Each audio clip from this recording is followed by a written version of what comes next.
ಅಂತೆಯೇ ಮುಂದುವರಿದು ದೀಪ ಪ್ರಜ್ವಲನದ ಮುಖೇನ ಕಾರ್ಯಕ್ರಮದ ಉದ್ಘಾಟನೆ ನೆರವೇರಿಸಿಕೊಡಬೇಕೆಂದು ವೇದಿಕೆ ಮೇಲೆ ಆಸೀನರ ಮೈಲಿ ಈಸ್ ದಿ ಮುಖೇನ ಬಸವಣ್ಣನವರ ವಚನಗಳಿಂದ ಹುಟ್ಟುಗಳನ್ನು ಪಡೆದುಕೊಂಡಿದೆ. ಇದನ್ನು ಸಾಧ್ಯವಾಗಿಸಿದ ಶ್ರೀಯುತ ಎಲಿಯಾಸ್ ಸರ್ ಅವರಿಗೆ ಅಭಿನಂದನೆಗಳು.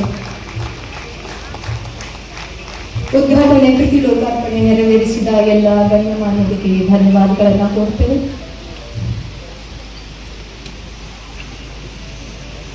ಪ್ರಕೃತಿಯೇ ಗುರು, ಗಗನವೇ ಲಿಂಗ, ಜಗವೆಲ್ಲ.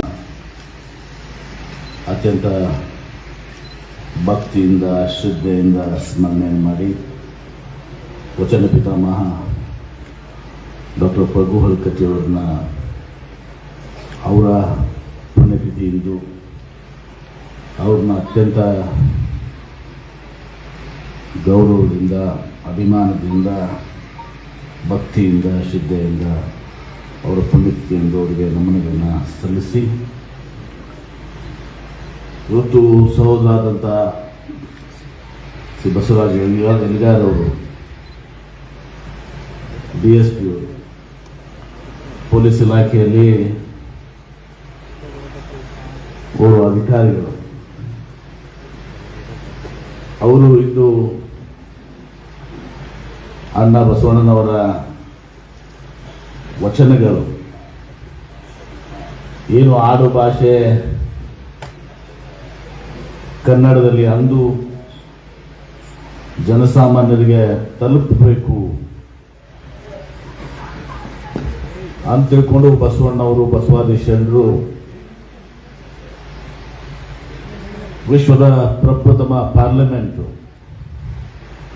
ಅನುಭವ ಮಂಟಪದಲ್ಲಿ ಎಲ್ಲ ಕಾಯಕ ವರ್ಗದ ಶರಣರು ಕೂಡಿಕೊಂಡು ಈ ವಚನಗಳನ್ನ ರಚನೆ ಮಾಡಿ ತನ್ಮೂಲಕ ಒಂದು ಸಮಾಜ ನಿರ್ಮಾಣ ಆಗಬೇಕು, ಒಂದು ಸುಂದರ ಸಮಾಜ ನಿರ್ಮಾಣ ಆಗಬೇಕು ಅಂಥೇಳಿ ಕನಸನ್ನು ಹೊತ್ತು ಅನುಭವದ ಮಂಟಪವನ್ನು ಸ್ಥಾಪನೆ ಮಾಡಿ ಇವತ್ತು ಲಿಂಗಾಯತ ಧರ್ಮವನ್ನು ಬಸವ ಧರ್ಮವನ್ನು ಹುಟ್ಟು ಹಾಕಿ 12ನೇ ಶತಮಾನದಲ್ಲಿ ಒಂದು ಬಹಳ ದೊಡ್ಡ ಸಾಮಾಜಿಕ ಕ್ರಾಂತಿಯನ್ನು ಮಾಡಿ ಇವತ್ತು ಅಣ್ಣ ಬಸವಣ್ಣವರ ವಚನಗಳನ್ನು ಇಂಗ್ಲಿಷ್ನಲ್ಲಿ ಭಾಷಾಂತರ ಮಾಡಿ ಎಲ್ಗಾರವರು ಬಸವರಾಜ ಎಲ್ಗಾರವರು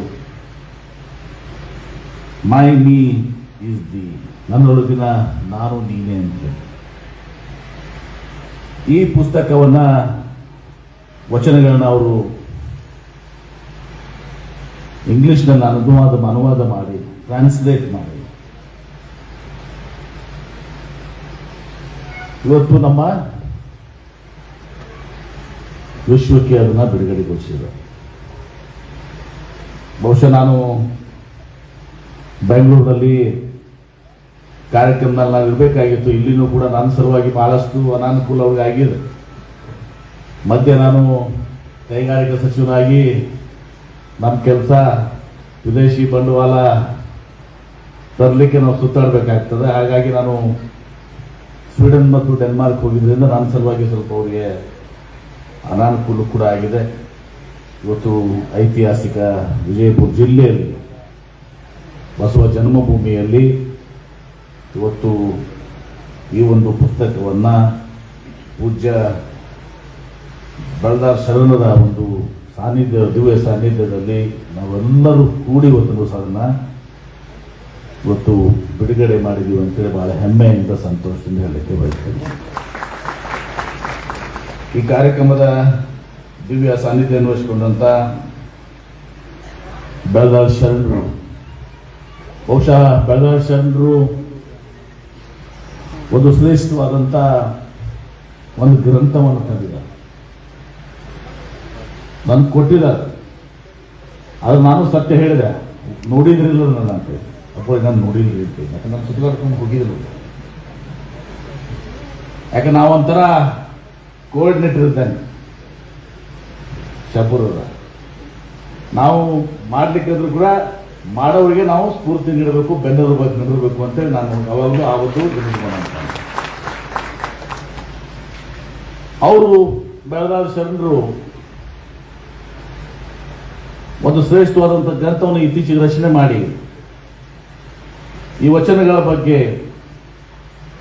ಬಸವ ಸಾಹಿತ್ಯ ಬಗ್ಗೆ ಬಹಳಷ್ಟು ತುಲನಾತ್ಮಕ ಇದರಿಂದ ವೇದ ಉಪನಿಷದ ಎಲ್ಲ ಇದನ್ನು ಹಿಡ್ಕೊಂಡು ಅವರು ಶ್ರೇಷ್ಠವಾದಂಥ ಒಂದು ಗ್ರಂಥವನ್ನ ರಚನೆ ಮಾಡಿದ್ದಾರೆ, ಬಿಡುಗಡೆ ಮಾಡಿದ್ದಾರೆ. ಆ ಬಿಡುಗಡೆ ಕಾರ್ಯಕ್ರಮಕ್ಕೂ ನಮ್ಗೆ ಏನಾದ್ರು ಒಂದು ಬಂತು, ಅದಕ್ಕೂ ಕೂಡ ನಾನು ಹೋಗ್ಲಿಕ್ಕೆ ಆಗಲಿಲ್ಲ. ನನಗೆ ಅಂತ ಒಬ್ಬರು ತಿಳ್ಕೊಂಡಂಥವ್ರು ಶ್ರೇಷ್ಠ ಜ್ಞಾನಿಗಳು ಅದನ್ನ ಅಧ್ಯಯನ ಮಾಡಿ ಇವತ್ತು ದಿವಸ ಆ ಗ್ರಂಥವನ್ನು ರಚನೆ ಮಾಡಿದರು. ಇವತ್ತು ಈ ಕಾರ್ಯಕ್ರಮದಲ್ಲಿ ಉದ್ಘಾಟಕರು ಶ್ರೀ ಶಂಕರ್ ದೇವನೂರ್ ಅವರು ಬಹಳ ಸುಂದರವಾಗಿ ಮಾತನಾಡಿದ್ರು, ಅರ್ಥಪೂರ್ಣವಾಗಿ ಮಾತಾಡಿದ್ರು. ಅವರೆಲ್ಲ ಮಾತಾಡೋದಕ್ಕೆ ನಾವು ಮಾತಾಡಕ್ಕೆ ಸ್ವಲ್ಪ ಹಿಂದಿರ್ತೀವಿ. ಬೆಳಗಾವಿ ಶರಣರು ಆಮೇಲೆ ಶಂಕರ್ ದೇವನೂರ್ ಅವರು ಬಹಳ ಅರ್ಥಪೂರ್ಣವಾಗಿ ಮಾತಾಡಿದ್ರು. ಅವ್ರು ಹೇಳಿದ್ರು 10 ಗಂಟೆಗೆ ಪ್ರಾರಂಭ ಆಗಿದ್ರೆ ಇನ್ನೊಂದು ಸ್ವಲ್ಪ ವಿಚಾರಗಳು ಹೇಳ್ತಿದ್ದೆ, ತಡ ಮಾಡಿ ನೀವು ಸ್ಟಾರ್ಟ್ ಮಾಡಿರೋದ್ರ ಕಾರಣ ನಾನು ಕೂಡ ತಡ ಮಾಡಿ ಬಂದಿದ್ದೇನೆ.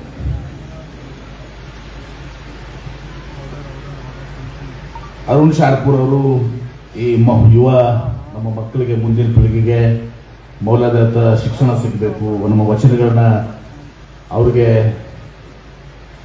ತಿಳ್ಕೊಳ್ಳುವಂಥದ್ದು, ಅಭ್ಯಸಿಸುವಂಥದ್ದು ಆಗಬೇಕು ಅಂತ ಒಂದು ಆಶಯವನ್ನ ವ್ಯಕ್ತಪಡಿಸಿ ಬಹಳ ಒಳ್ಳೆಯ ವಿಚಾರವನ್ನು ಹೇಳಿದ್ದಾರೆ. ನಮ್ಮ ಮೌಲಾನಾ ಅವರು ಅಬೂಬಕರ್ ಬಹಳ, ನಾವು ವಿಜಯಪುರದಲ್ಲಿ ಎಲ್ಲರನ್ನೂ ನಾನು ನೋಡಿದ್ದೀನಿ, ಅನೇಕ ಜಗದ್ಗುರುಗಳನ್ನ ಪೂಜ್ಯರನ್ನ ನೋಡಿದ್ದೀವಿ. ಆದರೆ ಮೌಲಾನಾ ಅಬೂಬಕರ್ ಅವರು ಬಹಳ ಶಾಂತ ರೀತಿಯಿಂದ ಸಂಘಟನೆ ಮಾಡಿ ಇಲ್ಲೇನೆ ಒಂದು ಒಳ್ಳೆ, ನಾನು ಹೋಗಿದ್ದೆ, 1-2 ಸಲ ನಾನು ಹೋಗಿದ್ದೀನಿ, ಬಹಳ ವ್ಯವಸ್ಥಿತವಾಗಿ ಮಕ್ಕಳಿಗೆ ಮೌಲ್ಯಾಧಾರಿತ ಶಿಕ್ಷಣ ಕೊಡುವ ಮೂಲಕ ಅವರು ಕೂಡ ಯಾವ ರೀತಿ ಬಸವಣ್ಣ ಅವರು, ಬಸವಾದಿ ಶರಣರು ಈ ಕೆಲವೆಲ್ಲ ಮೂಢನಂಬಿಕೆಗಳು, ಅನಿಷ್ಟ ಪದ್ಧತಿಗಳನ್ನು ಮಾಡಬೇಕಾಗಿತ್ತು. ಅವರು ಇಸ್ಲಾಂ ಧರ್ಮದಲ್ಲಿ ಕೂಡ ಅಂಥವನ್ನ ಬಿಟ್ಟು ಇವತ್ತು ದಿವಸ ಸನ್ಮಾನಕ್ಕೆ ಹೋಗಬೇಕು ಅನ್ನೋದನ್ನ ನಮ್ಮ ಮಕ್ಕಳಿಗೆ, ವಿಶೇಷವಾಗಿ ಮಕ್ಕಳಿಗೆ ಇವತ್ತು ದಿವಸ ಮಾಡ್ತಾರೆ.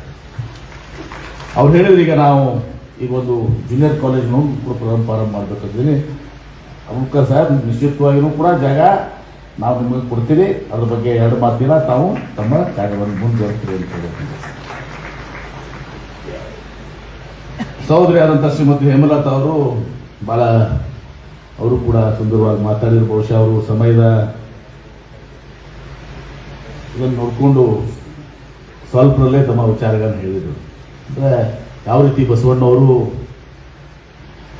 ಇವತ್ತು ಮಹಿಳೆಯಿಂದ ಪ್ರೇರಿತರಾಗಿ ಇವತ್ತು ಈ ಒಂದು ಸಾಮಾಜಿಕ ಕ್ರಾಂತಿಯನ್ನು ಮಾಡಿದ್ರು. ಸತ್ಯ ಅದರದ್ದು. ಅವರು ಬಾಲ್ಯದಲ್ಲಿ ಅವರ ಸಹೋದರಿ, ಅವರ ಅನುಭವಿಸಿದಂಥ ಈ ಅನಿಷ್ಟ ಪದ್ಧತಿಗಳು, ಮೂಢನಂಬಿಕೆಗಳಿಂದ ಇವತ್ತು ಅವ್ರನ್ನ ಪರಿವರ್ತನೆ ಆಗಲಿಕ್ಕೆ ಆಯಿತು. ಆ ಮಾತುಗಳನ್ನ ಬಹುಶಃ ಅದೇ ಒಂದು ಸ್ಫೂರ್ತಿ ಅನ್ನೋಂಥದ್ದಲ್ಲ, ಅದರ ಬಗ್ಗೆ ಶ್ರೀಮತಿ ಹೇಮಲತಾ ಅವರು ಬಹಳ ಅರ್ಥಪೂರ್ಣವಾಗಿ ಹೇಳಿದ್ದಾರೆ. ನಾವು ಎಲ್ಲರೂ ಹೆಮ್ಮೆ ಪಡಬೇಕು. ನಮ್ಮ ಗಿಲ್ ಬೆನ್ ಅವರು ಸೌತ್ ಫ್ಲೋರಿಡಾಯಲ್ಲಿ ಮೈಸೂರಿನಲ್ಲಿ ಬಂದು ಇವತ್ತು ಕನ್ನಡದಲ್ಲಿ ನಿಮಗೆ ಮಾತನಾಡಿದರು. ಬಹಳ ಸುಂದರವಾಗಿ ಮಾತನಾಡಿ ಇವತ್ತು ವಚನ ಕೂಡ ಹೇಳಿದರು, ಉಳ್ಳವರು ಶಿವಾಲಯ ಕಟ್ಟುವರು ಅಂತ. ಅವರು ತಮ್ಮ ಬಸವಾದಿ ಶರಣರ ವಚನಗಳನ್ನ ಎಲ್ಲ ಕಡೆ ವಿಶ್ವದಾದ್ಯಂತ ಹರಡಿಸಲಿಕ್ಕೆ ಆ ಪ್ರಯತ್ನವನ್ನು ಮಾಡ್ತಾ ಇದ್ದಾರೆ. ಈ ಕಾರ್ಯಕ್ರಮದ ಕೇಂದ್ರ ಬಿಂದುಗಳು ನಮ್ಮ ಬಸವರಾಜ್ ಎಲ್ಗಾರ್ ಅವರು. ಅವ್ರೇನಾದ್ರು ಮಾತನಾಡ್ತಾರ ಎಲ್ಲ ಅಂತ ಹೇಳಿ ಮಾಡಿದ್ರೆ ಬರೀ ಅವರು ತನಗೆ ಯಾರು ಸಹಾಯ ಮಾಡಿದಾರ, ಅದಕ್ಕೆ ಕಾರಣೀಕರ್ತದ. ತಂದೆ ತಾಯಿ ಹಿಡ್ಕೊಂಡು, ಅವ್ರ ಕಾಕಂದ್ರ ಹಿಡ್ಕೊಂಡು, ಗುರುಗಳು ಹಿಡ್ಕೊಂಡು, ಅವ್ರ ಟೈಪಿಸ್ಟ್ ಹಿಡ್ಕೊಂಡು ಎಲ್ಲರನ್ನೂ ಕೂಡ ಅದನ್ನು ಸ್ಮರಣೆ ಮಾಡಿ ಅವರಿಗೆ ಗೌರವವನ್ನು ಕಲಿಸಿದ್ರು. ಅದು ದೊಡ್ಡ ಗುಣ. ಬಹಳ ಒಳ್ಳೆಯ ಕೆಲಸವನ್ನು ಮಾಡಿದ್ದಾರೆ. ಈಗ ಬಸವಣ್ಣವ್ರ ವಚನ ಆಯಿತು, ಮುಂದೆ ಅಕ್ಕಮಹಾದೇವರ ವಚನ ಅಂತ ಹೇಳಿದ್ರು. ಬಹಳ ಅವಶ್ಯಕತೆ ಇದೆ ಅದು ಎಲ್ಲಿಗಾರವ್ರು ಮಾಡಿದಂಥ ಕೆಲಸ. ಯಾಕಂದ್ರೆ ಜಗತ್ತಿನಾದ್ಯಂತ ಇವತ್ತು ಹೊಸದು ತಲುಪಬೇಕಾಗಿದೆ. ಆ ವಿಷಯಕ್ಕೆ ಬರ್ತೀನಿ ನಾವು. ಯಾಕಂದ್ರೆ ಬಸವ ಧರ್ಮ ಇವತ್ತು ಜಾಗತಿಕ ಧರ್ಮ ಆಗ್ಬೇಕು, ಜಾಗತಿಕ ಸಂಸ್ಕೃತಿ ಆಗ್ಬೇಕು. ಇವತ್ತು 12ನೇ